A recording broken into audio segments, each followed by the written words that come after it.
वक्त हम परतूड़ शहर के नगर पालिका में मौजूद है।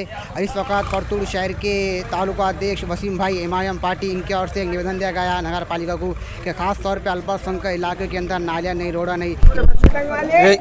आज एमआईएम की तरफ से परतूड़ नगर परिषद को एक निवेदन दिया गया है, जिसमें एमआईएम और सर्व मुस्लिम समाज इनकी तरफ से एक निवेदन दिया गया है।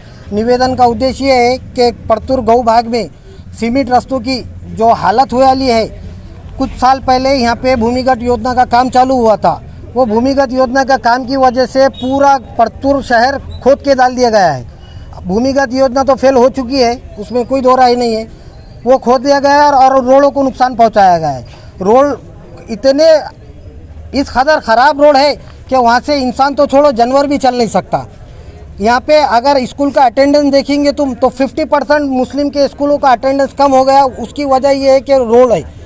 रोड से ना वहाँ पे रिक्शे वाले आ रहे, ना है तो स्कूल को बच्चा जा सक रहा। लेडीज़ का मसला है, एक बीमार को हॉस्पिटल में नहीं लेके जा सकते। रोड की परिस्थिति ऐसी है कि इंसान तो छोड़ो, वहाँ से जानवर भी जाना पसंद नहीं करेंगे। पिछले 15-20 साल से परतूड़ गौ भाग में 1 रुपये का विकास नहीं हुआ है। विकास के वास्ते तरस गया है परतूड़ गौ भाग।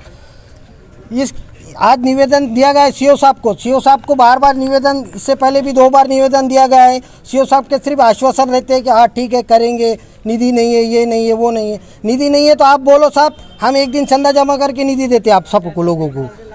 और पिछले 15 साल से जो है, पिछले 15 साल नहीं है यहाँ पे। पिछले 15 साल से क्यों, जब से नगर परिषद को इसका लक़ब मिला नगर परिषद, तब से विकास नहीं है। 30-35 साल हो गए आज वो बात को लेके।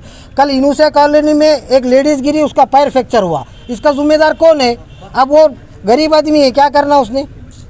इसका जिम्मेदार कौन है? 2-2, 3-3 फीट के गड्ढे हैं, रोड का पता नहीं, नाली का पता नहीं, पानी का पता नहीं है। क्या है? क्या आखिर को परतूड़ नगर परिषद है कि ग्राम पंचायत है? आखिरी निवेदन है, इसके बाद ताला ठोकर निवेदन चलेगा। सीओ साहब एक्शन क्यों नहीं ले रहे आपके? सीओ साहब अब कैसा है, यहाँ पे परमानेंट सीओ तो कोई आ रहा ही नहीं है। जो भी आ रहा है टेम्परवारी सीओ बोल के आ रहा है, और जो भी सीओ आ रहा है वो टाइम स्पेंड कर रहा है। भाई अपना टाइम जाओ, 2-3 महीने रहने का है, अपने को चले जाने का है। ये वजह से सीओ भी क्या कर रहे हैं, इंटरफेयर कर नहीं रहे। कहा हम विकास के नाद में पढ़ो बोल रहे हो।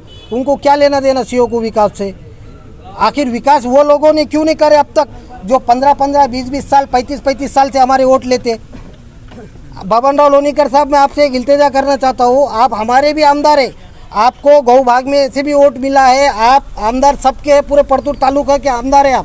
आपके नाम से 1 रुपये की निधि नहीं है आज तक गौ में।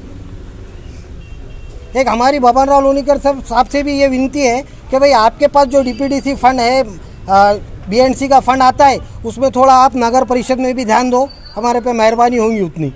आज से 2 साल पहले हमारे न्यूज़ चैनल के माध्यम से हमने बात की थी जेटली सेठ से। उन्होंने कहा था कि आने वाले 3 महीने में परतूड़ के पूरे रोडों का काम हो जाएगा, लेकिन अभी तक एक भी रोड नहीं बना है। इसके बारे में आप क्या कहें? सब कहाँ गए 3 महीने? जब आपको 3 महीने बोले थे, आपका 2 साल हो गए। सब आपका सवाल, आपका उनसे सवाल करने का हक बनता है। आप उनके पास लेके जाओ ना, माइक लेके जाओ, उनको पूछो साहब आपने 3 महीने का कमिटमेंट करे थे, आज 2 साल हो गए, क्यों नहीं रोड बने अब तक?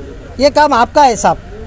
नहीं, आप विरोधी पक्ष में हैं, आप एमआईएम से हैं, तो आपका इसके बारे में क्या बोलना है? इसके बारे में क्या, एक नेता आश्वासन देता है, उसका काम है आश्वासन देना।